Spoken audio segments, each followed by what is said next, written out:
अस्सलाम वालेकुम। Islamic history TV Anam Khan channel में आप सबका वेलकम।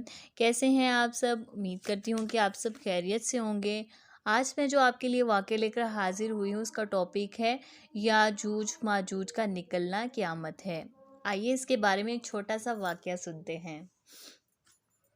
याजूज व माजूज याफिस बिन नूह की औलाद में से फसादी गिरोह हैं। इनकी तादाद बहुत ज़्यादा है। ज़मीन में फसाद करते थे और रबी के ज़माने में निकलते थे। खेतियाँ और सब्ज़ी सब कुछ ये लोग खा जाते और कुछ भी बाकी ना छोड़ते थे, और खुश्क चीज़ें जो बच जाती वो लाद कर ले जाते। आदमियों को खा लेते, दरिंदों और वहशी जानवरों और सांपों बिच्छुओं तक को खा जाते।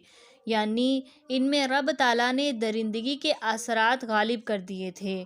लोगों ने हज़रत सिकंदर ज़ुल्करनैन से अर्ज़ किया, याजूज व माजूज ज़मीन में फ़साद मचाते हैं, तो क्या हम आपको कुछ माल जमा कर दें कि आप इनके और हमारे दरमियान कोई दीवार बना दें।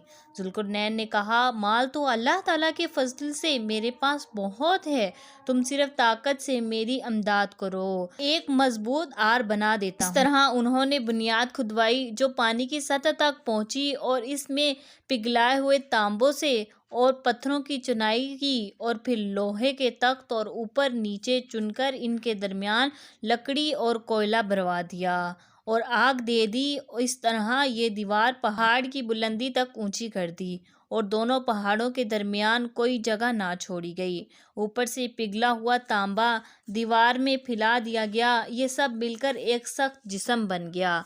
ज़ुल्करनैन ने कहा, जब दीवार मुकम्मल हो जाएगी तो याजूज माजूज इस पर नहीं चढ़ सकेंगे और ना ही इसमें कोई सुराख कर सकेंगे। ये सब मेरे रब की रहमत है। हाँ, जब अल्लाह ताला का वादा यानी क़यामत का दिन आ जाएगा तो इसको पाश कर देंगे, यानी वो ख़त्म कर देंगे। मेरे रब ताला का वादा सच्चा है।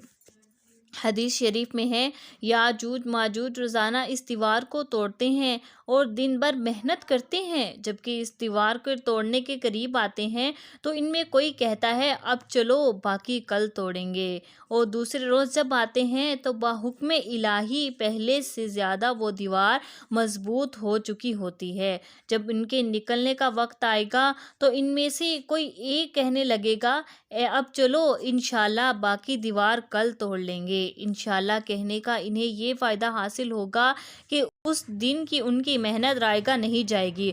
अगले दिन जब आएंगे तो इतनी टूटी हुई दीवार ही उनको मिलेगी जो कल तोड़कर गए थे। अब कुछ और तोड़कर बाहर निकल आएंगे और ज़मीन में फसाद उठाएंगे, कत्लो गारत गिरी करेंगे और चश्मों का पानी पी जाएंगे। जानवरों, दरख्तों और जो आदमी इनके हाथ आएंगे उनको खा जाएंगे, और मक्का मुकरमा और मदीना तय्यबा और बैतुल मुक़द्दस में दाखिल नहीं हो सकेंगे। क्या रहे कि मक्का मुकरमा और मदीना तय्यबा में दज्जाल भी कभी दाखिल नहीं हो सकेगा। अल्लाह ताला हज़रत ईसा अलैहिस्सलाम की दुआ से याजूज व माजूज को हलाक फरमाएगा, और इस तरह के उनकी गर्दनों में कीड़े पैदा होंगे जो उनकी हलाकत का सबब होंगे। अल्लाह ताला का इरशाद है, व तरकना बादहुम यौमाइदिन यौमौजू फी बादी नफ़क़ा फ़िस्सूरी फ़जमअनाहुम जमआ, और उस दिन हम इन्हें छोड़ेंगे कि इनका एक ग्रोह दूसरे ग्रोह के बाद आएगा, यानी मौज दर मौज इनके ग्रोह निकलते जाएंगे और फसाद करेंगे, और सूर फूंका जाएगा तो हम इन सबको इकट्ठा कर कर लाएंगे। वाक़या से हमें पता चला, याजूज माजूज जो ज़मीन में फ़साद फैला रहे थे, हज़रत ईसा अलैहिस्सलाम की दुआ से अल्लाह ताला ने उनकी गर्दनों में कीड़े पैदा कर दिए जो उनकी हलाकत का सबब बने, जिससे वो सब लोग ख़त्म हो गए और ज़मीन पर अमन व सुकून पैदा हुआ।